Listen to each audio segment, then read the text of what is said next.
எங்க ஃபாதர் ஒருத்தர் இருந்தாரு, ஈஸ்டர் பண்டிகை அப்ப கூப்பிட்டார். நம்ம பிரதரா இருந்தேன். என்ன எங்க வாசாமின்னாரு. சொல்லுங்க ஃபாதர் அப்படின்னு. எனக்கு இது புது பங்கு, மக்களை அசத்தணும், பிஷப்பையும் அசத்திடணும், ஈஸ்டருக்கு எப்படி சிறப்பா செய்வியோ செய்ய, எவ்வளவு செலவானாலும் பரவாயில்ல அப்படின்னாரு. நானும் வின்சென்ட் தேபால் சபை, மரியான் சேனை, பிரான்சிஸ்கன் 3ஆம் சபை, அப்புறமேட்டு நற்கருணை வீர சபை எல்லாத்தையும் கூப்பிட்டு வச்சு மீட்டிங் போட்டு அந்த புனித வாரத்தையே கலக்குன்னு கலக்கிடணும் அப்படின்ட்டு.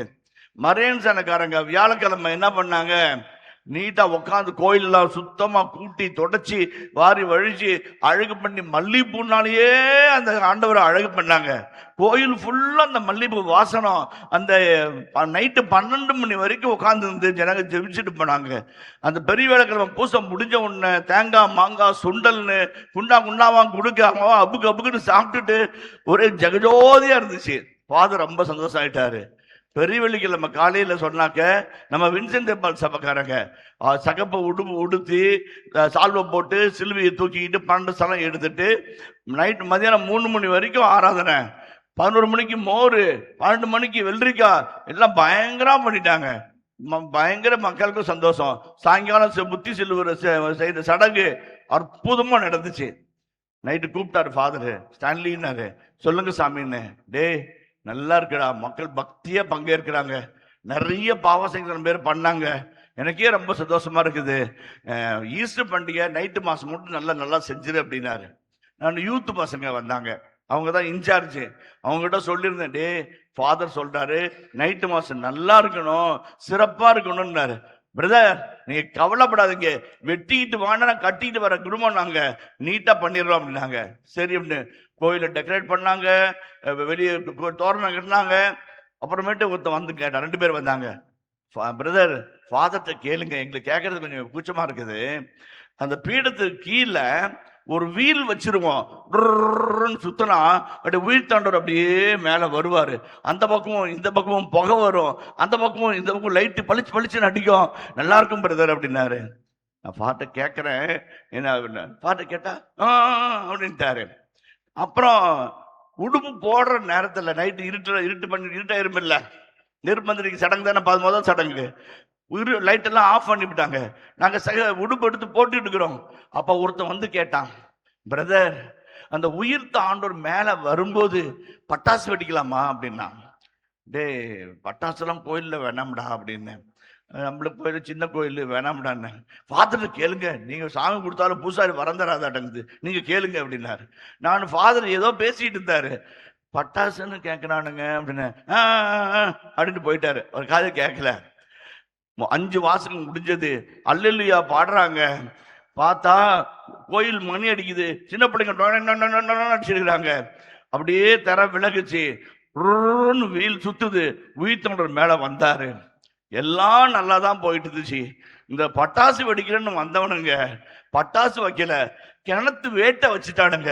கிட்டீர் வெடிச்ச உடனே ஒரு அம்மா தூங்கிட்டு இந்த பாட்டி ஐயோ பாமுன்னுச்சு, கோயிலே ஓடி போயிடுச்சு. ஒருத்தர்லாம் கோயில் இல்லை, பாம்பு வெடிச்சிச்சுன்னு ஒண்ணு. நான் போச்சு பார்த்து, என்னடா நிலைமை மோசமா போச்சு, பங்கு செம்ம இருக்கிறான்னு பார்த்தா அவரை காணும்.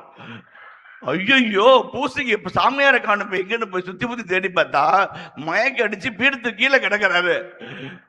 பேட்டு சத்தம் கேட்டு அப்புறம் பொழிச்சு நானும் சார்ந்து வச்சு தண்ணீர் எடுத்து மூஞ்சில தெளிச்சா, நான் எங்க இருக்கிறேன் அப்படின்னு கேட்டாரு.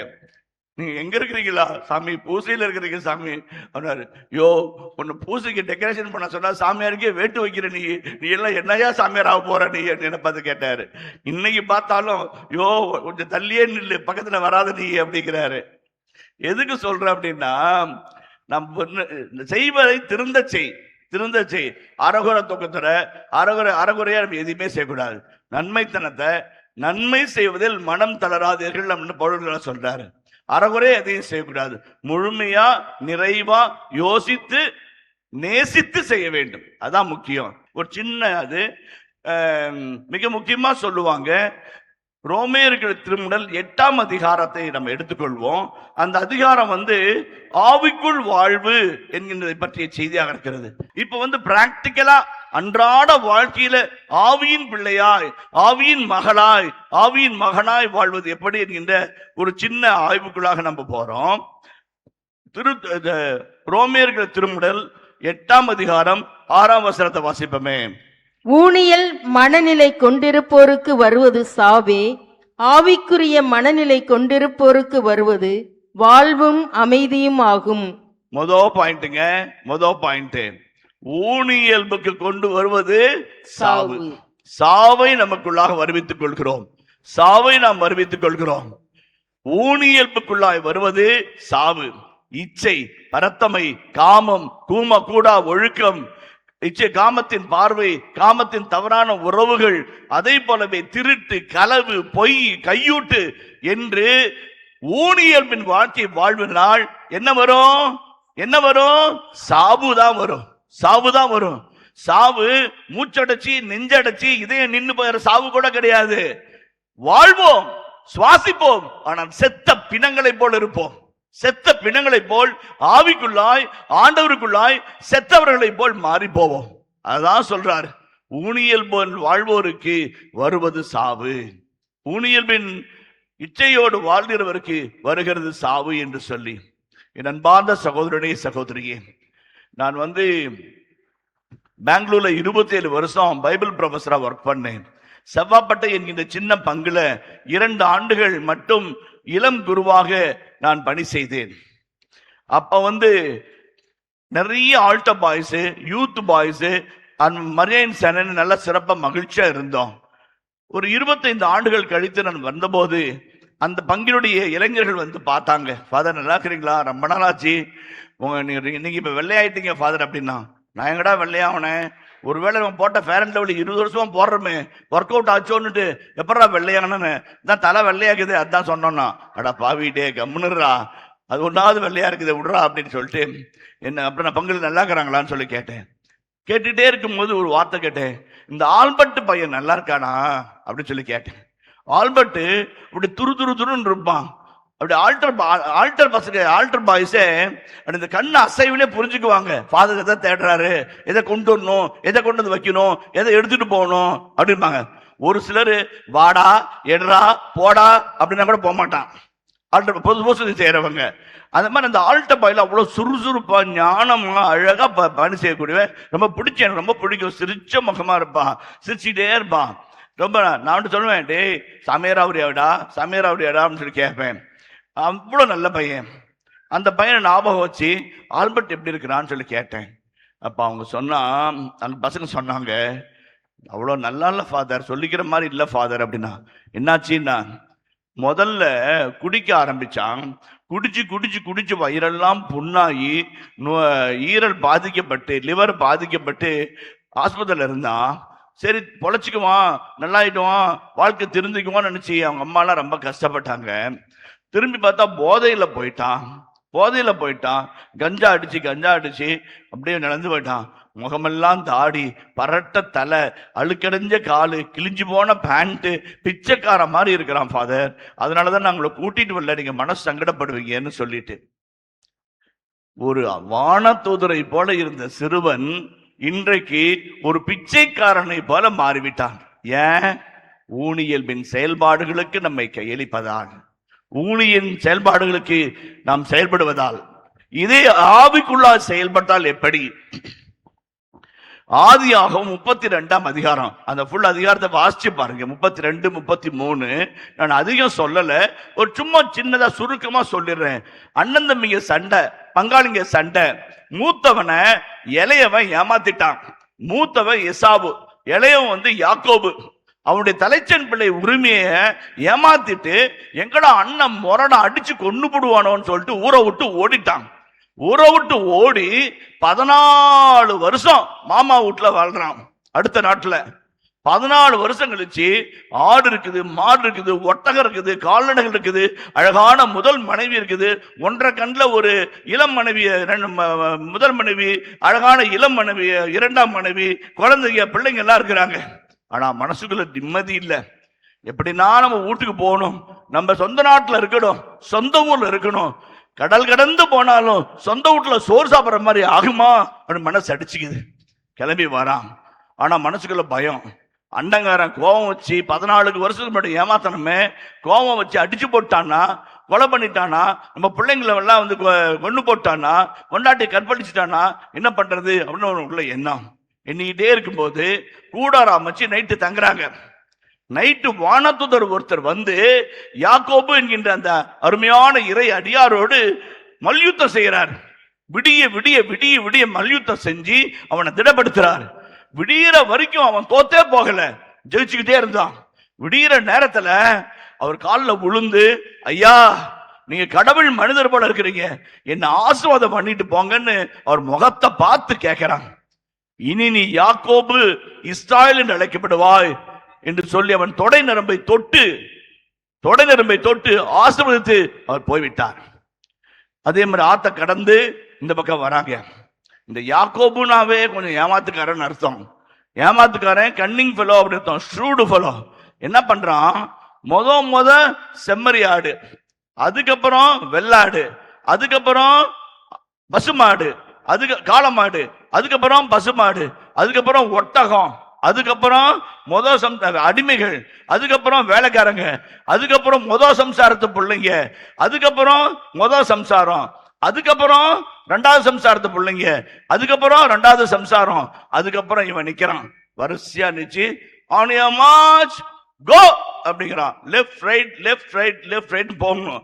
இவன் ஐடியா என்னன்னா, அண்ணன் வந்து அடிச்சானா ஆட்டை அடிக்கக்குள்ளேயே இப்படி ஓடிடலாம், அல்லது மாட்டை அடிக்கக்குள்ளேயே ஓடிடலாம். அட தப்பி தவிர நிறைய பேர் வந்து பொண்டாட்டி அடிச்சானா கூட நம்முடைய ரெண்டாவது பொண்டாட்டியை கூட்டிட்டு ஓடிடலாம், தப்பிச்சு ஓடிடலாம் அப்படின்னு பிளான் பண்ணி போறானா இல்லையா? பைபிள் அப்படித்தானே வருது. வரான் அண்ணங்காரன் 150 பேர் கூட வரான். இவன் பயந்துட்டான், போச்சுரா நம்ம சொன்ன மாதிரி ஆச்சரா, 150 பேரோட வரான்டா அப்படின்னு நினைச்சிருக்கும் போது அண்ணன் வந்து தம்பி இருக்க கட்டி பிடிச்சி மொத்தம் மழையா கொடுத்து, சாமி கண்ணே நல்லா இருக்கிறியாப்பா, இப்படா உங்களை விட்டுட்டு போயிட்ட அப்படின்னு அண்ணன் கேட்கிறான். கேட்டுட்டு என்னடா இதெல்லாம் இவ்வளவு நீட்டமா வரிசையா பவனியா வச்சுக்கிறிய அப்படின்ன. இதெல்லாம் கடவுள் எனக்கு கொடுத்ததுன்னா, நீ எதை வேணாலும் என்ன எடுத்துக்கண்ணா. என்ன அர்த்தம், என்ன விட்டுருனா, எல்லாத்தையும் எடுத்துக்க, எது வேணாலும் எடுத்துக்கோ, என்ன விட்டுருனா, என்ன மட்டும் எதுவும் பண்ணிடாத, அதான் அர்த்தம். அப்ப அவங்க அண்ணன் சொல்றான், எசாவு முரடன் தான், ஆனா அழகா சொல்றான். என்ன சொல்றான் பாருங்க, அருமையான வேடன் சொல்றான், என்னையும் கடவுள் ஆசை வச்சுக்கிறார் தம்பி, என்னையும் ஆசை வச்சுக்கிறாரு. நல்ல மனைவி, நல்ல பிள்ளைங்க, ஆடு மாடுங்க, வா நம்ம 2 பேரும் ஒன்னா குடியிருந்து சந்தோஷமா வாழ்வோம்னு சொல்றார். Price the Lord, praise the Lord, praise the Lord. அண்ணன் சொல்றது பாருங்க, 14 வருஷத்து பகைய விட்டுட்டு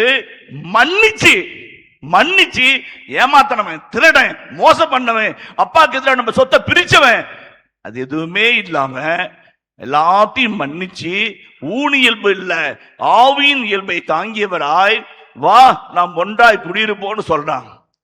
அப்ப யாக்கோபு ஒரு வார்த்தை சொல்றாங்க. ஐயோ, அந்த வார்த்தையை படிச்சோம்னா குத்திட்டு செத்துடலாம் போல இருக்கும், அவ்வளவு அழகான வார்த்தை. அண்ணா, உன் முகத்தை பார்ப்பது கடவுளின் முகத்தை பார்ப்பது போல் இருக்கிறது. Price the Lord, praise the Lord, praise the Lord. கொஞ்சம் பேர் தூங்கிட்டே இருக்கிறீங்க. Price the Lord. உன் முகத்தை பார்ப்பது, மன்னிக்கிற உன் முகத்தை பார்க்கிற, மறந்ததை குற்றத்தை மறக்கிற உன் முகத்தை பார்ப்பது கடவுளின் முகத்தை பார்ப்பது போல் ஆகும். ஏன்னா முந்தல் நாள் நைட்டு வானத்தோதரோடு சண்டை போட்டு கடவுளுடைய முகத்தை பார்த்தான், யாக்கோபு பார்த்தான். இன்னைக்கு அண்ணனுடைய முகத்துல கடவுளை பார்க்கிறான். ஊனியல்பிற்கு வாழ்வோருக்கு வருவது சாவு, ஆனால் ஆவிக்குரிய வாழ்வோருக்கு வருவது வாழ்வு. பிரைஸ் தி லார்ட், ஆமென், ஆமென், ஹல்லேலூயா, ஹல்லேலூயா, ஹல்லேலூயா. அதுதான் பாருங்க, அருமையான பாயிண்ட், அருமையான கருத்துங்க இது. ஆவிக்குள்ளாய் வாழ்வோருக்கு வருவது வாழ்வு என்பது எனக்கு கிறிஸ்துவே என்று பவுலடிகளார் சொன்னார். அருமையான வார்த்தை. ஆவிக்குரிய மனநிலையில நம்ம வாழணும், ஆவிக்குரிய மனநிலை வாழணும். லியோனார்டோ வின்சி என்கின்ற உலக புகழ்பெற்ற ஓவியர் ஒருவர் இருந்தார். அவர் இயேசுவின் ராபோசன படத்தை அப்படியே தத்ரூபமா வரைஞ்சார், அருமையா வரைஞ்சார். வரையறதுக்கு 8 வருஷம் எடுத்துக்கிட்டார். படம் முடியல. 8 வருஷம் வரைகிறாரு. அப்படி தேர்ந்து தெளிந்து மாடல்களை பொறுக்கு உருவாக்கி அப்படியே வரைகிறாரு. அப்ப யூதாசுடைய முகத்தை வரைகிறதுக்கு மாடலே கிடைக்கல. யார வச்சு யூதாச நினைச்சு வரையலாம் அப்படின்னு தேடி தேடி தெரு தெருவா அலையிறாரு. 6 மாசம் அலைஞ்சி ஒரு நாள் சாயங்காலம் ஒரு இத்தாலிய பார்ல, டாஸ்மார்க் கடையில ஒருத்தன் குடிச்சிட்டு அப்படி நீட்ட தாடியோட சல்லு ஒழுவ அப்படியே கிடக்கிறான். அவனை ஒத்த பார்வை பார்க்கிறார். பார்த்த உடனே முடிவு பண்ணிட்டார் இவன் தான் யூதாஸ். முடிவு பண்ணி அவனை அலாக்கா தூக்கிட்டு போய் குளிப்பாட்டி உடுத்தி டேபிள் மேல உட்கார வச்சு அவனை பார்த்துக்கிட்டே வரைகிறாரு. 2 நாள் வரைஞ்சிட்டு, நீ கவலைப்படாத, யூதாச உன்னை வச்சு வரைகிறேன்னு சொல்லி கவலைப்படாத, உனக்கு 2000 லீரே கொடுக்குறேன் அப்படின்னு சொல்லி சொல்றாரு. 2000 அளவுக்கு கொடுக்குற பணம் கொடுக்குறேன்னு சொன்ன அவன் ஓன்னு அழுகுறான். ஏன்பா யூதாஸ் உன்னை வச்சு வரைகிறேன்னு அழுறியா? தயவு செஞ்சு மன்னிச்சுக்க, இது மாடல் தான், வெற்று மாடல் தான் அப்படிங்கிறாரு. அப்ப அவன் சொல்றான், சார் 7 வருஷத்துக்கு முன்னாடி கோயில் வாசப்படியில என்ன பார்த்து உன் முகம் அருளப்பர் முகம் மாதிரி இருக்குதுன்னு சொல்லி இதே இடத்துல உட்கார வச்சு அருளப்பரை வரைஞ்சிங்க. 8வது வருஷத்துல என் முகம் யூதாஸ் மாதிரி இருக்குன்னு சொல்லி யூதாச வரையறீங்க. பாவம் என் வாழ்க்கையை எப்படி மாற்றி விட்டது, என் வாழ்க்கையை, சிந்தனையை, செயல்பாட்டை, என் முகத்தை, முகத்தின் அழகை, முகத்தின் பொழிவை அத்தனையும் மாற்றிவிட்டது, ஐயோ என்று அவன் கதறி அழுதான். பவுலடிகள் அதுதான் சொல்றாரு, ஊழியனால் வருவது சாவு, ஆவிக்குரிய வாழ்வினால் வருவது வாழ்வு. வாழ்வு என்பது கிறிஸ்துவே. அவர் நம்மோடு வருவார், நம்மில் வாழ்வார். அதாங்க முதல் பாயிண்ட். ரோமேயர்கள் திருமுகம் 8ஆம் அதிகாரம் 6ஆம் வசனம். இதுல ஒரு சின்ன வார்த்தை சொல்ல ஆசைப்படுறேன். எல்லாருக்குமே தெரியும் அவரை பத்தி, இருந்தாலும் ஒரு வார்த்தை சொல்ல ஆசைப்படுறேன். 10 கைதிகளில் ஒருத்தரா அவரை தூக்கி போட்டாங்க. 10 கைதிகளை ஒருத்தரா தூக்கி போட்டாங்க. ஏன்னா யாரோ ஒரு கைதி அந்த ஜெர்மானிய நாசி சிறைச்சாலையில் தப்பிச்சு ஓடிட்டாங்க. 10 கைதிகளை போட்டு அவங்களுக்கு சோறு இல்லாம, தண்ணி இல்லாம, இருட்டர்ல அடைச்சி அணுவணுவா கத்தி கதறி அப்படி மெழுகி அப்படி சாகணும். அதுதான் ஜெர்மனி.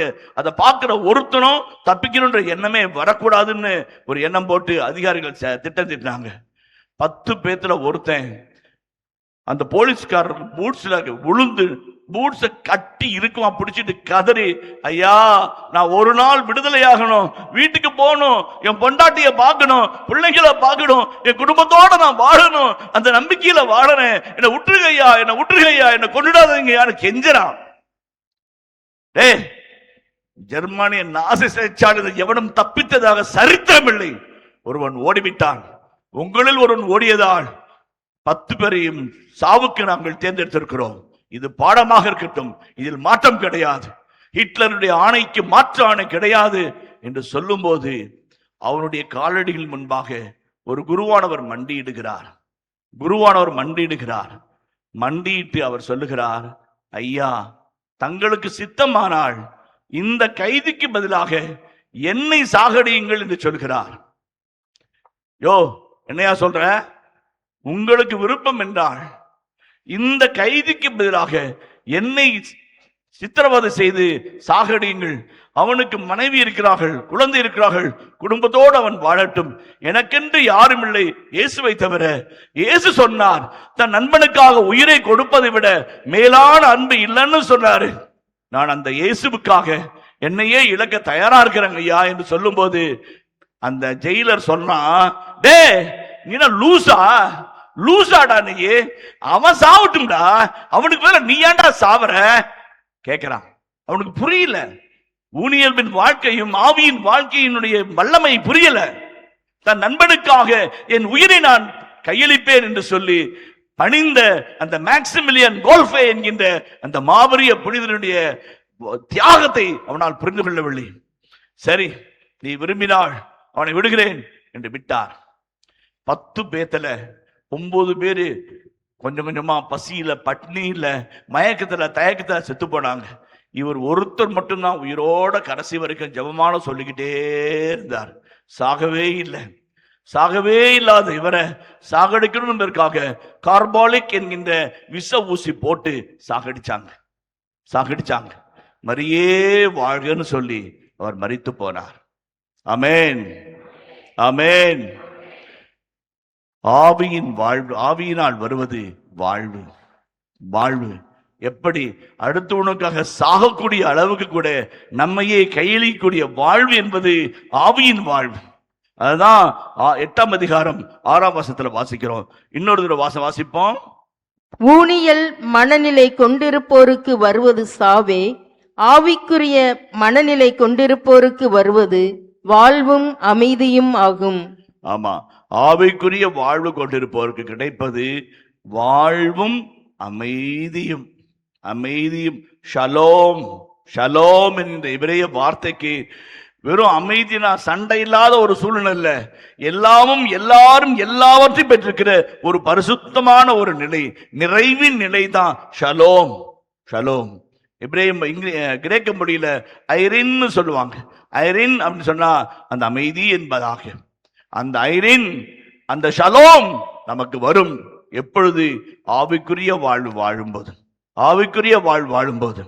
இரண்டாவதாக அன்புக்குரியவர்களே, ரோமேயர்களின் திருமுகம் 8ஆம் அதிகாரம் 10ஆம் வசனத்தை பார்ப்போம். பாவத்தின் விளைவாக உங்கள் உடல் செத்ததாயினும் கிறிஸ்து உங்களுள் இருந்தால் நீங்கள் கடவுளுக்கு ஏற்புடையவர்கள் ஆக்கப்படுவீர்கள். அதன் பயனாக தூய ஆவி உங்களுக்குள் உயிராய் இருக்கும். நல்லா கவனிங்க. பாவத்திற்காக உங்கள் உடல் செத்ததாயினும், நல்லா கவனிங்கம்மா, நல்லா கவனிங்கம்மா. பாவம் செய்கிற எவனும் செத்து போகிறான். செத்து போகிறான். அருளுக்கு செத்து போகிறான். இறை அன்புக்கு செத்து போகிறான். இறை மன்னிப்பிற்கு செத்து போகிறான். செத்து செத்து சுண்ணாம்பாகிறான். ஆனால் நாம் ஆண்டவருக்குள்ளாய் வாழும்போது நிறை வாழ்வும் அமைதியும் பெறுகிறோம். நிறை வாழ்வும் அமைதியும் பெறுகிறோம்.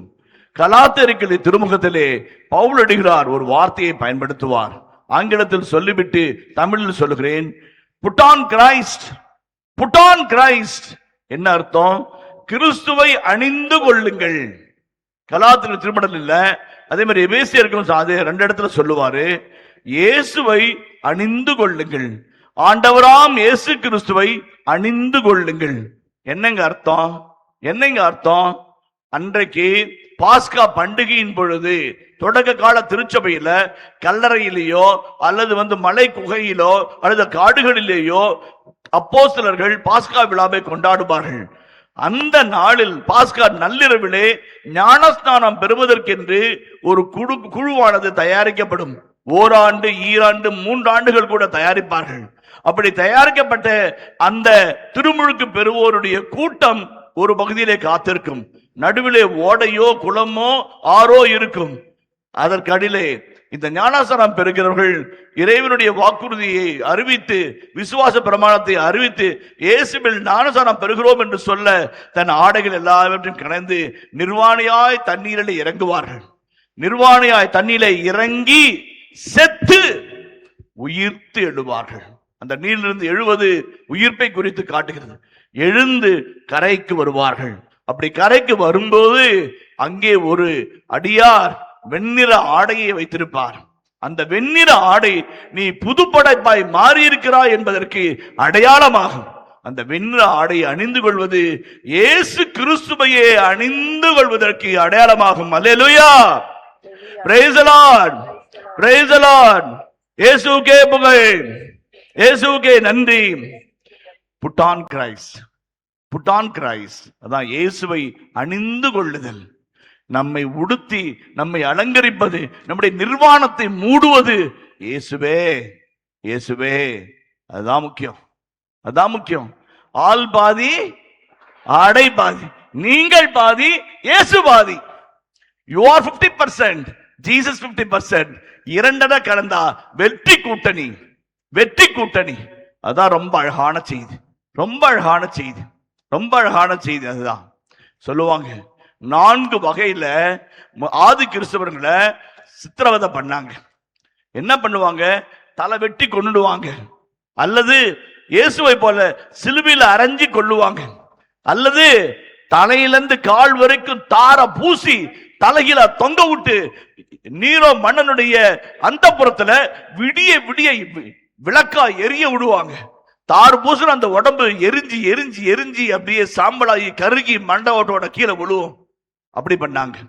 அப்படி இல்லைன்னா என்ன பண்ணுவாங்களாம்? அந்த கொலோசையம் என்ற இடத்துல மாபெரிய அரங்கத்துல 50,000 பேருக்கு டிக்கெட் போட்டு உட்கார வச்சு சிங்கத்தை, புலிய, பசியோடு இருக்கிற கரடிய, நரிய உள்ள விட்டு கிறிஸ்துவ தூக்கி போடுவாங்க. அதை எகிப்து ஜெயிச்சு வந்தா அவனுக்கு வாழ்வு, இல்லை என்றால் செத்து போவார்கள். இப்படியெல்லாம் சாவை காட்டினார்கள், இப்படியெல்லாம் சாவை காட்டினார்கள். இது எல்லாவற்றையும் தாண்டி இன்னும் ஒரு வகையில் சித்திரவதை செய்தார்கள். கிறிஸ்து மதத்தை விட வேண்டும் என்பதற்காக, அல்லது நாட்டுக்கு துரோகம் செய்வதற்காக, நாட்டை காட்டிக் கொடுக்க, அல்லது அரச கொலைமுறை செய்தால் அவனை என்ன செய்வார்கள் என்றால், அவனை இழுத்துக்கிட்டு வந்து ஒரு செத்த பிணத்தை முகத்துக்கு முன்னாடி வச்சு கட்டி இருட்டல தூக்கி போட்டுருவாங்களாம். அந்த பொணத்திலிருந்து வர அழுகு, நாத்தம், தண்ணி, அழுகள் அப்படியே இவன் உடம்புல போந்து கொஞ்சம் கொஞ்சமா செல்லா அரிச்சு அப்படியே செத்து போகணும். கேட்கறதுக்கே சங்கடமா இருக்குது. அதுதான் பாவம் என்பது. நான் தான் தவக்காலத்துல சொல்லுகின்ற அழகான வார்த்தை தான், சாவான பாவத்தோடு வாழ்கிற எவனும் செத்த பிணத்தோடு குடும்பம் நடத்துகிறான். சாவான பாவத்தோடு வாழ்கிற எவனும் செத்த பிணத்தோடு குடும்பம் நடத்துகிறான். செத்த பிணத்தை கட்டி கொண்டு வாழ்வதை போல வாழ்க்கை இருக்கிறது. அது ஊனியர்வின் வாழ்க்கை, ஆவியின் வாழ்க்கை, பரிசுத்தமான வாழ்க்கை, நம்பிக்கையின் வாழ்க்கை.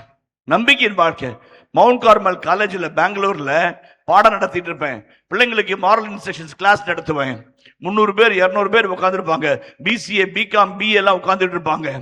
நான் ஒரு நாள் கேட்டேன், குட்டிமா சொல்லுங்கம்மா, நீங்க ஒரு ஆளு ஜென்டிலா இல்லையான்னு எப்படி சொல்லுவீங்க அப்படின்னு சொல்லி கேட்டேன். ஒரு ஆளு யோக்கியமா இல்லையான்னு எப்படி சொல்லுவீங்க, எவ்வளவு நாள் ஆகும் அப்படின்னு கேட்டேன்.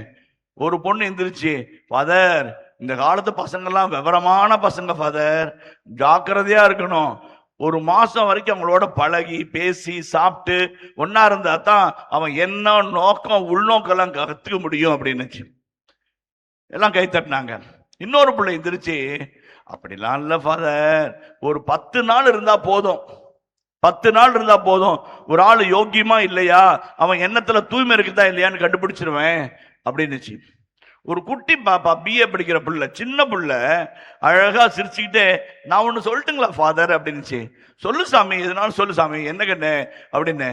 ஃபாதர், ஒரு ஆளு ஜென்டிலா இல்லையான்னு சொல்றதுக்கு எனக்கு 1 மாசமோ 10 நாளோ வேணாம், 10 செகண்ட் போகுது ஃபாதர் அப்படின்னுச்சு. 10 செகண்ட் போகுது ஃபாதர்னுச்சு. எல்லாரும் ஓன்னு கத்துறாங்க. நான் சொன்னேன், அமைதியாரு பாப்பா, என்ன சொல்றேன்னு கேட்போம். சுமதி சொல்லு சாமி அப்படின்னு. அது சொன்னுச்சு, அந்த ஆள் என்ன பாக்குற பார்வையை வச்சு அவன் நல்லவனா கெட்டவனா யோகியனா அயோக்கியனான்னு சொல்ல முடியும் ஃபாதர்னுச்சு. அதான் வாழ்க்கை. ஆண்டவருக்குள் வாழ்கிறவர்கள், ஆண்டவருக்காக வாழ்கிறவர்கள்,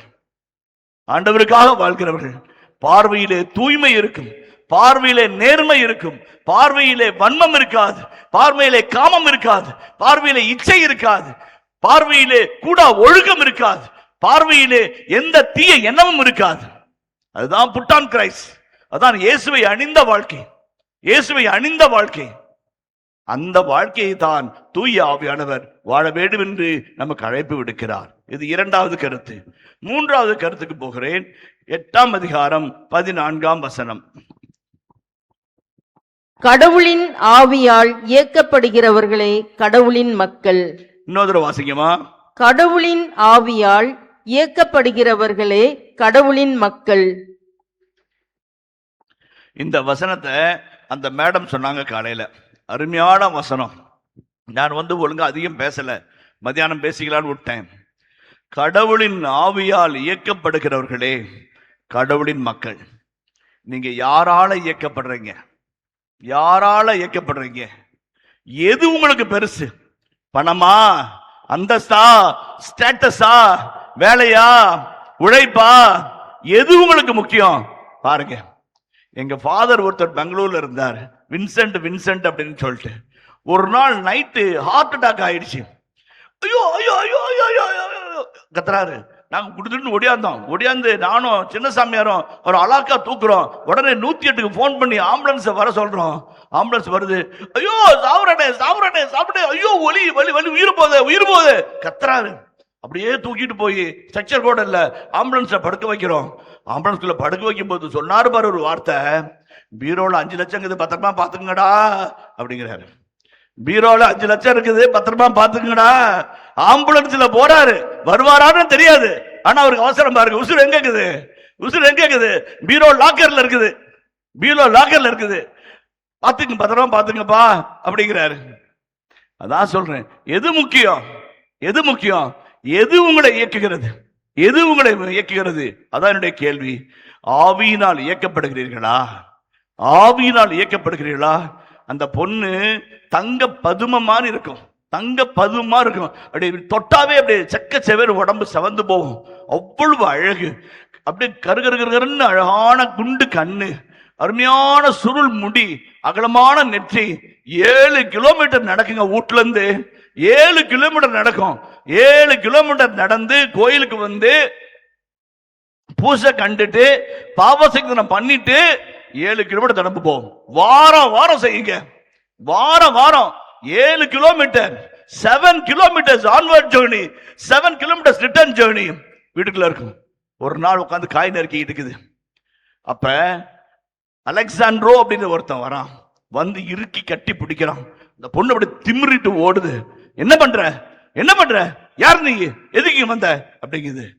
என் இச்சைக்கு இணங்கு, என் ஆசைக்கு இணங்கு, உனக்கு என்ன வேண்டுமானாலும் தருகிறேன், எது வேண்டாலும் தருகிறேன். டே நீ தப்பு பண்ற. இது பரிசுத்தாவின் ஆலயம். கடவுளுக்கு மட்டும்தான் சொந்தம். என் மேல் தீண்டாது, கை வைக்காது, வந்தால் உன்னை வெட்டி போடுவேன் என்றாள். இவனுக்கும் அவளுக்கும் மல்லுகட்டி சண்டை. அவன் வெறி பிடித்த வேங்கை போன காமம் தலைக்கு ஏற 14 குத்துகிறான். 14 குத்தி அவளை உயிரோடு கொள்ளுகிறான். அவள் சாகவில்லை. 3 நாட்கள் படுக்கையில இருக்கிறாள். ரத்தம் சொட்ட படுக்கையிலே இருக்கிறாள். அந்த காலத்திலே மருத்துவம் இல்லை, அந்த காலத்திலே வைத்தியம் இல்லை. 14 குத்துக்கு உயிர் விளைக்க வாய்ப்பு இல்லை. அவனை பிடித்து செவுத்திலே கட்டி போட்டு வைத்திருக்கிறார்கள். அவள் சாகும்போது சொன்னாள், அலெக்சாண்ட்ரோ நீ தப்பு பண்ணிட்ட. தூய ஆவியின் ஆலயமாகிய ஆண்டவருக்கு சொந்தமான உடலை நீ மாசுபடுத்த நினைக்கிறாய். அது தவறு. அதற்காக என்னை உயிரோடு கொன்று விட்டாய். ஆனாலும் பரவாயில்லை, உன்னை மன்னிக்கிறேன். அவள் மரித்து போனாள். 1950ஆம் ஆண்டு இளைஞர்கள், இளம் பெண்களின் கற்பின் பாதுகாவலியாக அந்த பெண் அறிவிக்கப்பட்டாள். மரிய கொரற்றி அறிவிக்கப்பட்ட போது திருப்பலி நடந்தது. 50,000 ஜனங்கள் அமர்ந்திருந்தார்கள். அம்மா, அந்த தங்கச்சி, அந்த பொண்ணுடைய தங்கச்சி இதா இருக்கிறாங்க. பார்த்துக்கிட்டு அழுதுகிட்டே பூசை காட்டுறாங்க. அவள் மரித்து 50 ஆண்டுகள் ஆனவுடன் புனிதர் பட்டம் கொடுத்து திருத்தந்தை சிறப்பித்தார். இந்த பக்கம் 200 சாமியாரு, இந்த பக்கம் ஒரு 200 சாமியார். அதுல ஒரு சாமியார் பூசம் முழுக்க தலையில முக்காட போட்டு அழுதுகிட்டே இருக்கிறார். யாராவது போய் பார்த்தாக்க அவளை கற்பழிக்க முயற்சி செய்த அலெக்சாண்ட்ரோ 20 வருடங்கள் சிறை தண்டனை அனுபவித்த பிறகு மனம் மாறி ஒரு துறவற சபையில் சேர்ந்து குருவாகி அந்த பீடத்திலே நின்று, ஆண்டவரே என்னை மன்னியும், என்னையும் ஏற்றுக்கொண்டீரே, உமக்கு நன்றி என்று கதறி அழுது ஜெபித்தான். அதான் வாழ்க்கை, கிறிஸ்தவ வாழ்க்கை. எதற்கும் காம்ப்ரமைஸ் பண்ணாம நாம வாழ்ற வாழ்க்கைங்க காம்ப்ரமைசிங் வாழ்க்கை. 5 கூடு 10 கூடு அப்புறமாத்துக்கல மீதிய யோசிக்கிற வாழ்க்கை. எதற்கும் விட்டு கொடுக்காமல், இயேசுவை விட்டு கொடுக்காமல் வாழ்கிற வாழ்க்கை. பொண்ணோ பொருளோ, அதான் பவுல் ரொம்ப அழகா கேட்கிறார். கிறிஸ்துவின் அன்பிலிருந்து எவன் என்னை பிரிக்க முடியும்? எதுதான் என்னை பிரிக்க முடியும்? வேதனையா, சோதனையா, ஆடையின்மையா, சாவா, பசியின்மையா, இடர்பாடுகளா, எதுவும் பிரிக்க முடியாது. 14 ஐட்டம் சொல்றார். 14 ஐட்டத்தை சொல்லி கிறிஸ்துவின் அன்பிலிருந்து எதுவும் என்னை பிரிக்க முடியாதுன்னு சொல்றார். அதாங்க ஆவிக்குரிய வாழ்வு. அதான் ஆவிக்குரிய வாழ்வு. ஆவிக்குரிய வாழ்வு நம்மளுக்குள்ள பாருங்க. நல்ல சீரியல் வரட்டும், பூசிக்கு டொக்க. நல்ல படம் டிவியில போட்டோம், பூசிக்கு டொக்க. நம்முடைய காம்ப்ரமைசிங் கல்ச்சர் எங்க போயிட்டு இருக்குது? எங்க போயிட்டு இருக்குது? எங்க போயிட்டு இருக்குது? எது வரைக்கும் போகும்? அதான் முக்கியம். நெல்லு விதைச்சா நெல்லு வரும், எள்ளு விதைச்சா எள்ளு வரும். நீங்க என்ன விதைக்கிறீங்களோ அதே தான் உங்க பிள்ளைங்க வாழ்க்கையில இருந்து வரும். நீங்க பக்தியா, ஒழுக்கமா, நியாயமா, நீதியா, சமத்துவமா வாழ்றீங்களா, உங்க பிள்ளைங்க ஒரு அடி மிஞ்சி வாழ்வாங்க. நீங்களே காம்ப்ரமைஸ் பண்ணி வாழ்ந்தீங்கன்னா உங்க பிள்ளைங்க அதுல தாழ்ந்துதான் போவாங்க. அதான் முக்கியம். அதான் முக்கியம். கடவுளின் ஆவியால் இயக்கப்படுகிற அருமையான மரிய கொரட்டின் வாழ்க்கையை பற்றி சொன்னேன். கடவுளின் ஆவியினால் இயக்கப்படுவர்கள் சாவுக்கு கூட பயப்பட மாட்டார்கள். சாவு கூட பயப்பட மாட்டார்கள். ஆதி திருச்சபையில நல்ல ஒரு வசனம் கேட்க நல்லா படிச்சேன், மனசுக்கு ரொம்ப பிடிச்சமான வசனம். ஆதி திருச்சபையில பைபிள எரிங்கடா, எரிங்கடா பைபிள, உன் கையில இருக்கிற பைபிள எரி, இல்லாட்டி உன்னை எரிச்சிருவோம் அப்படின்னு நீரோ மன்னன் வற்புறுத்தினான், கட்டாயமாக்கினான். அப்ப கிறிஸ்தவங்க என்ன சொன்னாங்க தெரியுங்களா? எரிச்சிரு, எங்களை விட்டுன்னு கேட்டாங்களா? இல்ல, எங்களை எரியுங்கள், இயேசுவின் விவிலியத்தை விட்டு விடுங்கள் நாங்க சொல்லி எத்தனையோ பேர் செத்துருக்கிறாங்க, எத்தனையோ பேர் எரிச்சு சாம்பலா இருக்கிறாங்க. அதான் கிறிஸ்துவ வாழ்க்கை. அந்த கிறிஸ்துவ அஸ்திவாரத்தில் வளர்ந்த விசுவாச வித்து நமது சும்மா வரல. அந்த விசுவாசம் எவ்வளவு அழகான விசுவாசத்தை நாம் பெற்றிருக்கிறோம். அருமையான விசுவாசம், ஆண்டவருக்குள்ளாக வாழ்கிற விசுவாசம், ஆண்டவரில் இயக்கப்படுகிறது. அன்புக்குள்ளே ஆவியால் இயக்கப்பட வேண்டும், ஆவியால் இயக்கப்பட வேண்டும். எனக்கு தெரிஞ்சு ஒரு சகோதரி இருக்கிறார்கள், செலின் என்று சொல்லி அன்பான சகோதரி. பல சமயங்களில் அவருடைய வாழ்க்கையை பார்த்து நான் உத்வேகமும் உற்சாகமும் அடைவது உண்டு. ஒரு சபையில் சேர்ந்து அருட் சகோதரியாக மாற அவர்கள் விரும்பினார்கள். வாய்ப்பு கிடைக்கவில்லை. உடல்நல குறைவினாலே ஜெர்மனியிலிருந்து வந்தார்கள். அப்பாவிடமிருந்து சண்டை போட்டு சொத்தை வாங்கினார்கள். தானே ஒரு படித்து ஒரு செகண்ட் கிரேட் டீச்சராக மாறி மாசம் 40,000 சம்பாதித்தார்கள். அப்பாவின் சொத்து, தனது மூலதனம், இவற்றை வைத்து லோட்டஸ் என்ற ஒரு இல்லத்தை ஆரம்பித்தார்கள். நீங்க இதுல நெட்ல அடிச்சு பார்த்தீங்கன்னா கூட இருக்கும். லோட்டஸ் தான் என்ன? Lovers of truth, peace and unity and service. அதான் லோட்டஸ், லவ்வர்ஸ் ஆஃப் ஆரம்பித்தார்கள். நீங்க நம்ப மாட்டீங்க, யாருமே நம்ப மாட்டாங்க. ஒத்த மனுஷி 1100 பேருக்கு கல்வி கொடுத்திருக்கிறாங்க. 1100 பேரை கல்வி கொடுத்திருக்கிறாங்க. இத்தனைக்கும் கேன்சர் வியாதினால பாதிக்கப்பட்டு அதிசயத்தக்க வகையில குணமானாங்க. 14 ஆபரேஷன். இன்னைக்கும் வாரத்துல 2 நாள் டயாலிசிஸ்க்கு போறாங்க. ஆனாலும் ஒரு சேவையை நிறுத்துவதே கிடையாது. ஏழைகள், அனாதைகள், கைவிடப்பட்டோர், புறக்கணிக்கப்பட்டோர், மறக்கப்பட்டோர், நோயாளிகள் அத்தனை பேருக்கும் உதவி செய்வார்கள். எங்கே இருந்து வந்தது வீரம்? எங்கே இருந்து வந்தது இவ்வளவு பெரிய சக்தி? அன்பின் சக்தி, ஆவியின் சக்தி, அனலின் சக்தி எங்கே இருந்து வந்தது? ஆண்டவருக்குள்ளாய் வாழ்கிற வாழ்க்கையினால், ஆவியினால் இயக்கப்படுகிற மனிதர்கள், ஆவியினால் இயக்கப்படுகிற மனிதர்கள். இது மிகப்பெரிய ஒரு உதாரணமாக இருக்கிறது. ஒரு அம்மா, ஒரு சாதாரண அம்மா, கணவனை இழந்த ஒரு சகோதரி, ஆதரவற்ற சகோதரி, பிழைப்புக்காக என்ன செய்வாள்? தன் குடிசையிலே ஊறுகாய் போடுவார்கள்.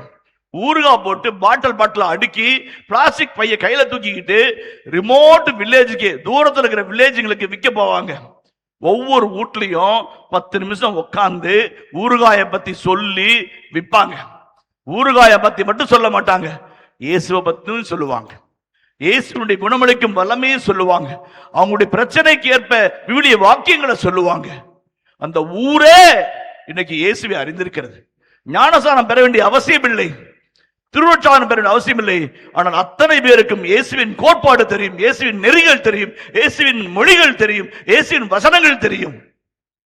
அந்த பாட்டி அவர்களுக்கு கொடுக்கிற ஊறுகாயின் மூலம் உணவில் ருசி சேர்க்கவில்லை, வாழ்க்கையில் ருசி சேர்த்தார்கள். ஆவியினால் இயக்கப்பட்டவர்கள், ஆவியினால் இயக்கப்பட்டவர்கள். எங்க அப்பா பெரிய ஆபீசர்லாம் இல்லைங்க, சாதாரண ஒரு குமஸ்தா, ஆபீஸ்ல கிளர்க்கா இருந்தாரு. நான் டெய்லி ஆபீஸ்க்கு போகும்போது பார்ப்பேன், பைபிள் டேபிள் மேல ஓரத்துல ஒரு பைபிள் வசனத்தை எழுதி வச்சிருப்பாரு. அடுத்த நாள் போவேன், வேற ஒரு வசனத்தை வச்சிருப்பாரு. என்னங்க டாடி அப்படின்னு சொல்லி கேட்பேன். அவர் சொல்லுவாரு, நான் ஒருத்தன் தாம்மா இந்த ஆபீஸ்ல கிறிஸ்டியன். நான் இயேசுவினுடைய மொழிகளை எல்லாரும் வாழ கூட வேண்டாம், ஒருத்தர் படிச்சாங்கன்னா போதும் அப்படின்னு. நிறைய அவர் படிக்கடியில் உட்காந்துருப்பாரு. அதனால உள்ள போற எல்லாருமே இன்னைக்கு என்ன வசனம், இன்னைக்கு என்ன வசனம் படிச்சுட்டு போவாங்க. ஆவியினால் இயக்கப்பட வேண்டும், ஆவியினால் இயக்கப்பட வேண்டும். நீங்க ஆவியினால் இயக்கப்பட்டால் நீங்க ரொம்ப கிரியேட்டிவா மாறுவீங்க, ரொம்ப கிரியேட்டிவா மாறுவீங்க. எங்கெங்கெல்லாம் உங்களால இயேசு பத்தி அறிவிக்க முடியுமோ, எந்தெந்த வகையிலாம் அமைய முடியும். சத்தியமா சொல்றேங்க, நம்முடைய துறவரம், நம்முடைய அழைத்தல் வாழ்க்கை 4 இட்லி 2 கரண்டி ஸ்பூனோட முடிஞ்சு போச்சுன்னா வேஸ்ட், வேஸ்ட், வீண், வீணிலும் வீண். அதான் இந்த துறவர வாழ்க்கை. சாமிக்காக வந்துட்டோம், எதையாவது செய்யணும், உருப்படியா செய்யணும், நல்லது செய்யணும், வல்லது செய்யணும். சாகும் வரை இயேசுக்காக வாழ்ந்து சாகும் போது இயேசுவே என்று சொல்லி சாகக்கூடிய வாழ்க்கை தான் ஆவியில் இயக்கப்படுகிற வாழ்க்கை. ஆவியில் இயக்கப்படுகிற வாழ்க்கை அதுதான். அன்னை மரியாளை பாருங்கள், எவ்வளவு அழகான வாழ்க்கை, பரிசுத்தமான வாழ்க்கை, நீதியிலும் நேர்மையிலும் வாழ்ந்த அந்த அன்னை மரியாள் ஆமேன் என்று சொன்ன ஒத்தை வார்த்தைக்காக அந்த பெத்லகேமில் இருந்து கல்வாரி மலை வரைக்கும் கனிவோடு நடந்து இயேசுவை இணைபிரியாமல் துணை நின்று மீட்பின் உடன் இரட்சகியாக மாறுகிற அந்த பாக்கியத்தை என்னவென்று சொல்வது? ஆவியின் கொடையாளியாக அன்னை மரியாள் இயேசுவை நிழல் போல பின்தொடர்கிறாள், நிழல் போல பின்தொடர்கிறாள், நிழல் போல பின்தொடர்ந்து இயேசுவுக்காய் வாழ்கிறாள். அதுதான் முக்கியம், அதுதான் முக்கியம். ஆவியினால் இயக்கப்படுகிறவர்கள். ஒரு நாளைக்கு 49 கிலோமீட்டர் நடந்தாருங்க அவரு. கப்பல் பயணமா இருக்கட்டும், கழுத பயணமா இருக்கட்டும், குதிரை பயணமா இருக்கட்டும், நடை பயணமா இருக்கட்டும், ஒரு நாளைக்கு 49 கிலோமீட்டர் நடந்தாரு.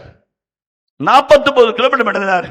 லத்தீன் மொழியில பேசினாரு, கிரேக்க மொழியில பேசினாரு, எபிரேய மொழியில பேசினாரு. எத்தனையோ ஊரு, எத்தனையோ நாடு, தெரியாத ஜனங்க, அறியாத மொழிகள், அறியாத கலாச்சாரம், அத்தனை சுத்தி சுத்தி சுத்தி சுத்தி ஒரு புயலாய் புறப்பட்டு வந்தார் புனித பவுல். அவர் மட்டும் இல்லை என்றால் இன்றைக்கு கிறிஸ்துவம் இந்த அளவுக்கு வளர்ந்திருக்காது. ஏன்? ஆவியினால் இயக்கப்பட்டார், ஆவியினால் இயக்கப்பட்டார், ஆவியினால் இயக்கப்பட்டார். அன்புக்குரியவர்களே, நற்செய்தி அறிவிக்க நாம் அழைக்கப்பட்டிருக்கிறோம். கணவன் மனைவிக்கு நற்செய்தி அறிவிக்க வேண்டும், மனைவி கணவனுக்கு நற்செய்தி அறிவிக்க வேண்டும், கணவனும் மனைவியும் இருவரும் இணைந்து பிள்ளைகளுக்கு நற்செய்தி அறிவிக்க வேண்டும். இந்த குடும்பம் இன்னொரு குடும்பத்திற்கு நற்செய்தி அறிவிக்க வேண்டும். அதுதான் ரொம்ப முக்கியம், அதுதான் உண்மையான வாழ்க்கை. ஆவியினால் இயக்கப்படுகிற வாழ்க்கை அப்படிப்பட்ட வாழ்க்கை தான். ஒரு முறை மதர் தெரேசா ஒரு சின்ன சிஸ்டரோட போயிட்டு இருக்கிறாங்க, ரோட்ல போயிட்டு இருக்கிறாங்க. ரோட்டு ஓரத்துல கிழிஞ்ச பாயில எலும்பும் தோலுமா எலும்பு கூடு போல ஒரு பொம்பளைய போட்டு வச்சுக்கிறாங்க. போட்டு போயிட்டாங்க, வேண்டான்னு தூக்கி எரிஞ்சிட்டு போயிட்டாங்க. மதர் பார்த்துட்டு பதறிட்டு போறாங்க. பக்கத்துல போனா எலிங்க உயிரோடு இருக்கிற அந்த பொம்பளைய கடிச்சு தின்னிட்டு இருக்குது. அந்த பொம்பளைக்கு அதை விரட்டுறது கூட சக்தி இல்லாம மனைவிட்டு கிடக்குது. அப்படியே பார்த்து பதறி சின்ன சிஸ்டர் பார்த்து சொல்றாங்க, ஜீப்பை வர சொல்லு, கணவனுக்கு போன் பண்ணு அப்படின்றாங்க. அப்ப அந்த சின்ன சிஸ்டர் மதர் தெரேசா தோல்ல கைய வச்சு அம்மா அப்படிங்கிறாங்க. என்ன அப்படின்றாங்க. இங்க வாங்கம்மா அப்படிங்கிறாங்க. பக்கத்து போறாங்க.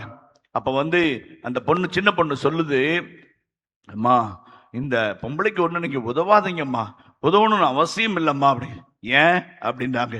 இந்த பெண் வாழும்போது ஒரு விபச்சாரியாய் வாழ்ந்தாள், அநேகருடைய வாழ்க்கையை நாசம் செய்தாள், பல குடும்பங்களை கெடுத்தாள், பல பெண்களுக்கு சிம்ம சொப்பனமாக இருந்தாள். ஆகவே தான் சொந்தக்காரர்களை இவள் வேண்டாம் என்று வீதியிலே வீசிவிட்டார்கள். அவளுக்கு உதவி செய்ய நீங்கள் ஏன் போக வேண்டும், வேறு நல்லவர்களுக்கு உதவி செய்யலாமே என்று அவள் சொன்னாள். மதர் தெரேசா உலக புகழ்பெற்ற வாக்கியத்தை சொன்னார்கள். அந்த வாக்கியம் உலக புகழ்பெற்ற வாக்கியமா மாறுச்சு. If you start faulting with others, you will have no time to love others. அடுத்தோர் மேல் குற்றம் கண்டுபிடித்துக் கொண்டே இருந்தால் அவர்களை அன்பு செய்ய உனக்கு நேரமே இருக்காது, உனக்கு நேரமே இருக்காது. மனைவி மேல குற்றம் கண்டுபிடிக்கிறது, கணவன் மேல குற்றம் கண்டுபிடிக்கிறது, தொட்டதுக்கெல்லாம் கோவிச்சுக்கிறது, சினுக்குனா புனக்குன்னு போறது. கல்யாணம் ஆகி 30 வருஷம் ஆகும், ஆனா கல்யாணம் ஆகி 30 நாள் ஆன மாதிரி புடங்கி நடக்கிறது. தேவையா? தேவையா? ஆவியில் இயக்கப்படுகிறார்களா? இல்லை, இல்லை. இச்சைக்குரிய வாழ்க்கை, உடலின் உணர்வுகளுக்கு வாழ்கிற வாழ்க்கை. அதைத்தான் நாம் திரும்ப திரும்ப சொல்லுகிறோம். ஒருவரின் குற்றத்தை பெரிதுபடுத்தினாள், ஒருவரின் குற்றத்தை பெரிதுபடுத்தினாள் அவரை அன்பு செய்ய நமக்கு நேரம் இருக்காது என்று அழகாக சொல்லப்படுகிறது. இன்னும் ஒரு வார்த்தை சொல்லுகிறேன். எங்க ஊர்ல கல்யாணம் முடிச்சு 50 வருஷம் வாழ்ந்த தம்பதிகள் எல்லாம் இந்த பக்கம் 10 பேரு, இந்த பக்கம் 10 பேர் உட்கார வச்சோம். உட்கார வச்சு பூசை வச்சு ஜூபிலிக் மாசம் வச்சாங்க. 50 ஆண்டு 50 ஆண்டு பொன்விழா ஆண்டு கொண்டாடினாங்க, மகிழ்ச்சியா கொண்டாடினாங்க. அப்ப பிரசங்கத்தப்ப மைக்கு சாமியார் கொடுத்து நீ பிரசங்கம் வையினாரு. நான் இவங்க 2 பேர்ல சும்மா வேடிக்கையா கேட்டேன், அம்மாச்சி தாத்தா 50 வருஷம் வாழ்ந்துட்டீங்க, கல்யாணம் ஆகி கல்யாணம் முடிச்சு 50 வருஷம், 18 வயசுல கல்யாணம் ஆகிக்குது, இப்ப 50 வருஷம் முடிஞ்சிட்டீங்க, எப்படி இப்படி வாழ முடிஞ்சது அப்படின்னு கேட்டேன். யாராவது சொல்லுவீங்களா பதில்? பார்த்தா ஒரு அம்மா டபக்குன்னு மைக்கில் போட்டுக்குச்சு, சொல்லுச்சு ஒரு வார்த்தை, சாமி நான் கல்யாணம் ஆன புதுசுல சின்ன சின்ன கணக்கு காரியம் நல்லா செய்வேன், மீன் குழம்பு நல்லா வைப்பேன், கோலம் நல்லா போடுவேன், சட்டையில பட்டன்லாம் கிஞ்சி போச்சுன்னா அது நல்லா தைச்சு வைப்பேன், அப்புறமேட்டு ஒட்டடை அடிச்சு ஊட்ட சுத்தமா வச்சுக்குவேன், அப்புறம் எப்ப துணி துவைச்சாலும் உடனே அயன் பண்ணி வச்சிருவேன். எங்க வீட்டுக்காரரு எல்லாரும் முன்னாடியும் அப்படி பாராட்டுவாரு. என் சம்சாரம் துணி துவைச்சா மல்லிப்பூ மாறு இருக்கும், மீன் குழம்பு வச்சா அந்த கைக்கு வளையல் போடலாம் அப்படின்னு எல்லாரும் முன்னாடியும் பாராட்டி பாராட்டி பேசுவார். இதே சமயத்துல நான் ஏதாவது தப்பு பண்ணி வச்சிருவேன், 10,000 ரூபான்றதுக்கு பதில 1 லட்சம் ரூபான்னு செக்கில் எழுதி வச்சிருவேன், பெரிய பிளண்டரா இருக்கும். தனியா வந்து சொல்லுவாரு, மா செக் எழுதும் போது யோசிச்சு எழுதணும், பராக்கு பார்த்துட்டு எழுதக்கூடாது, கவனம் சிதறாம எழுதணும், எழுத்து பிள்ளை எழுதாம எழுதணும், இல்லாட்டினா 1க்கு 2 வேலையா இருக்கும், அது மாறி போயிடும். தனியா வந்து சொல்லுவாரு. என் தப்ப தனியா சொல்லி என் பெருமையை உலகறிய சொல்ற, என்னை விட்டு கொடுக்காது வாழ்கிற இந்த கணவனை சாகு வரைக்கும் நான் விட்டு கொடுக்க கூடாதுன்னு நினைச்சேன். 50 வருஷம் ஓடி போச்சு சாமின்னு சொன்னார். 50 வருஷம் ஓடி போச்சுன்னு சொன்னார். அதாங்க வாழ்க்கை, அதாங்க வாழ்க்கை. நம்ம தாத்தா பாட்டிங்கெல்லாம் சும்மா வாழ்ந்தாங்களா? புரிஞ்சு நேசிச்சு அன்பு செஞ்சு விட்டு கொடுத்து ஏற்றுக்கொண்டு ஒருத்தரை ஒருத்தர் சார்ந்து கொண்டு இனிதாய் வாழ்ந்தார்கள், இனிதாய் வாழ்ந்தார்கள். ஏன் இதை சொல்றேன்னா, பாம்பே, கல்கத்தா, பெங்களூர், மெட்ராஸ் உள்ளிட்ட ஹைதராபாத் உள்ளிட்ட நகரங்களிலே புள்ளி விவரங்கள் எடுத்தார்கள். அதிலே சொல்லப்பட்டிருக்கிற செய்தி அதிர்ச்சியான செய்தியா இருக்கிறது. என்ன அதிர்ச்சியான செய்தி? இளம் தம்பதியர் அதிகமான விவாகரத்தை நோக்கி போகிறார்கள். அதிலும் குறிப்பாக கிறிஸ்துவ தம்பதியினர் விவாகரத்தை நோக்கி போகிறார்கள். ஏன் என்று கேட்ட பொழுது, பிரமாணிக்கமின்மை, ஒழுக்கமின்மை, கூடா ஒழுக்கம், அடுத்தவன் மனைவியோடு வாழ்வது, அதெல்லாம் காரணம் இல்ல, அதெல்லாம் காரணம் இல்ல. என்ன காரணம்? Ego, ego. நான் பெரியவளா நீ பெரியவனா, நீ சொல்றது நான் ஏன் கேட்கணும், நான் சொல்றது நீ ஏன் கேட்க கூடாது, இந்த ஈகோ தான் பெரிய பிரச்சனைன்னு சொல்லி சொல்றாங்க. நான் டிவோர்ஸ்க்கு போகல, அன்றாட குடும்ப வாழ்க்கையில கணவன்மார்களே சரிக்கு சமமாய் இதயத்திற்கு அருகே இருக்கிற விழா எலும்பிலிருந்து இனிமையிலும் இனிமையான பெண்ணாய் ஆண்டவர் பெண்ணை படைத்து உங்கள் கையில் கொடுத்துள்ளார். அன்பு, பாசம், நேசம், சரிநிகர் சமானமான உரிமைகளை தந்து நம் மனைவிமார்களை நடத்த நாம் அழைக்கப்படுகிறோம். அடிமைகள் அல்ல, வேலைக்காரிகள் அல்ல, சலவைக்காரிகள் அல்ல, சமையல்காரிகள் அல்ல. நமக்கு சரிநிகர் சமானமானவர்கள். நமக்கு உலகம் தெரியும், அவர்களுக்கு உங்களையே தெரியும். எது பெருசு? எது பெருசு? உங்கள் மனைவியருக்கு உங்களையே தெரியும். உங்களை பற்றி அக்கு வேற ஆணு வேற அலசி பார்த்து பிரிந்து மேய்த்து விடுவார்கள். உங்கள் நெற்றி எதற்காக சுருங்குகிறது, நீ எதற்காக முகம் தாழ்கிறது, எல்லாம் தெரிந்தவர்கள். உங்களையே உலகம் என்று வாழ்கிறவர்களை ஒருபோதும் உதாசீனப்படுத்தாதீர்கள். ஆவியினால் இயக்கப்படுகிற வாழ்வு அது அல்ல, சரிநிகர் சமானமாய் வாழ்கிற வாழ்வுதான் ஆவியின் வாழ்வு. 8:14. அதே மாதிரி இன்னொரு பார்த்து சொல்றேன். அன்னை மரி பவுலடிகளாரை பற்றி ஒரு வார்த்தை சொல்ல வேண்டும். ஆவியினால் இயக்கப்பட்ட மனிதர், 49 கிலோமீட்டர் ஒரு நாளைக்கு நடந்தவர். சொல்றார், ஒரு இடத்துல சொல்றாரு, அப்படி கண்ணு கலங்குங்க, படிக்கக்குள்ள அப்படியே கண்ணு கலங்கி போய் அப்படி நிற்கும், ததும்ப தண்ணி நிக்கிற மாதிரி அவர் எழுதுவார். இதோ நான் எருசலேமுக்கு போகிறேன், எனக்கு என்ன காத்திருக்கிறது என்று எனக்கு தெரியாது. சிறைச்சாலையோ, கை விலங்குகளோ, குத்தீட்டியோ. ஆனால் என்னை அழைத்த ஆண்டவர் என் முன்னே போகிறார் என்பது மட்டும் எனக்கு தெரியும். ஆமென், ஆமென். அதாங்க ஆவியினால் இயக்கப்படுவது. அதாங்க ஆவியினால் இயக்கப்படுவது. ஆவியினால் இயக்கப்படுகிற வாழ்க்கை அதுதான் அருமையான வாழ்க்கை. ஆவியினால் இயக்கப்படுகிற வாழ்க்கை ஒவ்வொரு காரியத்தையும் மைன்யூட்டா நேசிச்சு செய்வாங்க. பாபா சங்கீத கோயில்ல உட்கார்ந்துருந்தேன். ஒரு பொண்ணு ஹீல்ஸ் செருப்பு போட்டு டொக்குன்னு வாசப்படல ஏறி வந்தது கேட்டுச்சு. செருப்பை கழட்டுச்சு, உள்ள நுழைஞ்சிச்சு. சகப்பு ஃப்ராக்கு, பிரெஞ்சு பிளாட்டு, ஒரு நெத்தி சுட்டி போட்டுருக்குது, அழகான பொட்டு, லைட்டா லிப்ஸ்டிக் போட்டிருக்கு, லைட்டா ஃபவுண்டேஷன் போட்டிருக்குது. முன்னாடி வந்து தலை வணங்கி மண்டிட்டு ஜெபிச்சிச்சு. அப்புறம் பாசத்துக்கு வந்துச்சு. அப்படி அழகா மணிமணியா பாசத்தணும். எதனால, எதுக்காக, எப்படி அவ்வளோ அழகா அந்த ஒரு 6ஆம் கிளாஸ்ல இருக்கிற அறிவை பார்த்து நான் வியந்து போனேன். அவ்வளோ அழகா பாவசீகரம் பண்ணுச்சு. பக்தியா மனப்பாடாமா எந்த ஒரு தங்கு தடை இல்லாம அந்த மனத்துயர் மன்றாட்ட சொன்னுச்சு. நான் சிலுவை போட்டு மந்திரிச்சுட்டு சொன்னேன், குட்டிமா முன்னாடி வாசாமி அப்படின்னு. முன்னாடி வந்துச்சு. நான் ஒன்னு சொன்னா செய்வியா கண்ணே அப்படின்னு. சொல்லுங்க சாமி அப்படின்னு சொன்னிச்சு. சொல்லுங்க ஃபாதர் அப்படின்னுச்சு.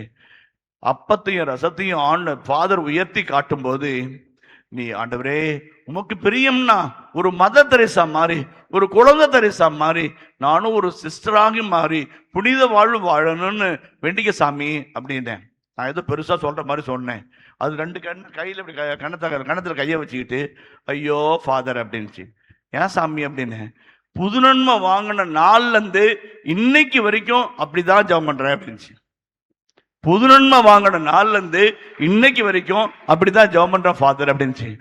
நான் அப்படியே அந்த பொண்ணை கட்டி பிடிச்சிக்கிட்டு, யார் சாமி, எப்படி சாமி இதெல்லாம் உனக்கு தெரிஞ்சது அப்படின்னா, அம்மா ஃபாதர், அம்மா எல்லாத்தையும் சொல்லிக் கொடுப்பாங்க. மடி மேல உட்கார வச்சு தோல் மேல கை போட்டு அழகா சொல்லிக் கொடுப்பாங்க. எனக்கு புரியுற மாதிரி சொல்லுவாங்க ஃபாதர். நாங்க price the Lord, praise the Lord, praise the Lord. நம்ம பிள்ளைங்களுக்கு பரோட்டாவை ஊட்டாதீங்க.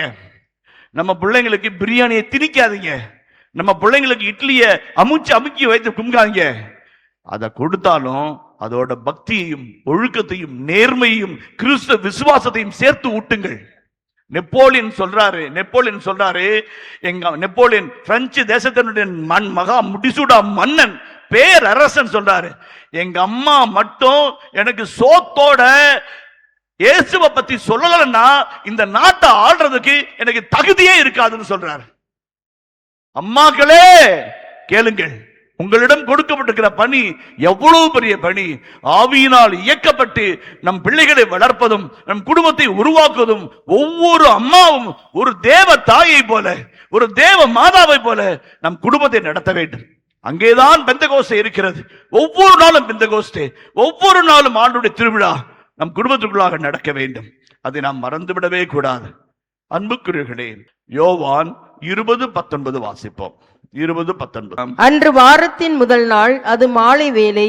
யூதர்களுக்கு அஞ்சி சீடர்கள் தாங்கள் இருந்த இடத்தின் கதவுகளை மூடி வைத்திருந்தார்கள். அப்போது இயேசு அங்கு வந்து அவர்கள் நடுவில் நின்று, உங்களுக்கு அமைதி உரித்தாகுக என்று வாழ்த்தினார்.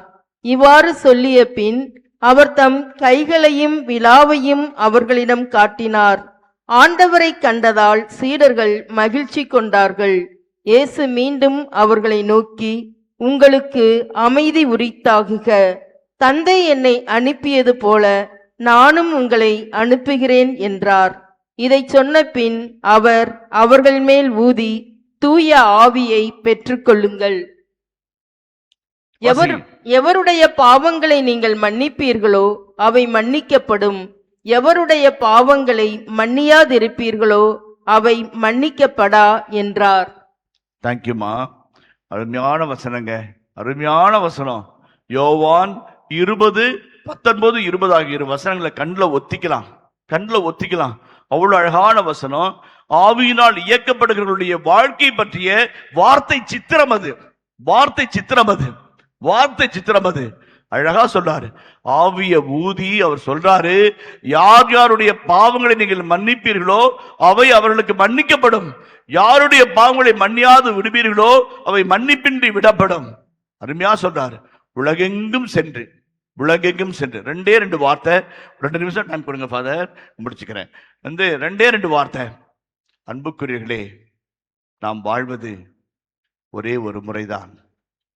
நாம் வாழ்வது ஒரே ஒரு முறைதான். இயேசுவுக்காக வாழும் அந்த வாழ்வு ஒருபோதும் வீண் போகாது. ஆமென், ஆமென். நாம் வாழ்வது ஒரே ஒரு முறைதான். We will be passing this world only once. If we live for Jesus, that will never be a waste. இயேசுவுக்காய் வாழ்கிற அந்த வாழ்க்கை ஒருபோதும் வீணாகாது, ஒருபோதும் வீணாகாது, ஒருபோதும் வீணாகாது.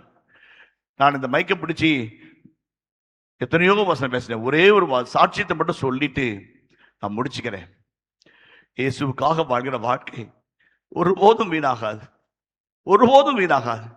அந்த ஆண்டவர் மடிந்ததென்று நீ விழுந்தாலும் விடிந்தது என்று என்னை உயர்த்தி பிடிக்கும் ஆண்டவர், வல்லமையின் ஆண்டவர், வல்லமையின் ஆண்டவர். அந்த சகோதரர் வெளிநாட்டிலே உயர்தரமான உன்னதமான கல்லூரியிலே, உலக புகழ்பெற்ற கல்லூரியிலே விவிலியம் படித்தார். 4 ஆண்டுகள் படித்தார். எபிரேயம், கிரேக்கம், லத்தீன், அரமேயம் எல்லாம் படித்தார். இஸ்ராயல் நாட்டுக்கு சென்று ஓராண்டு இஸ்ராயல் நாட்டின் கலாச்சாரத்தை கரைத்து குடித்தார். இந்தியா வந்தார். ஏதோ ஒரு விபத்திலே அவருக்கு நர்வஸ் பிரேக் டவுன் ஆகியது, நர்வஸ் பிரேக் டவுன் ஆகியது. அவரால் சரியாக நினைவு கூற முடியவில்லை, சரியாக பேச முடியவில்லை. ஒரு வகுப்புக்கு போகிறார் என்று சொன்னால் 3 பாட்டில் தண்ணி எடுத்துட்டு போவார்.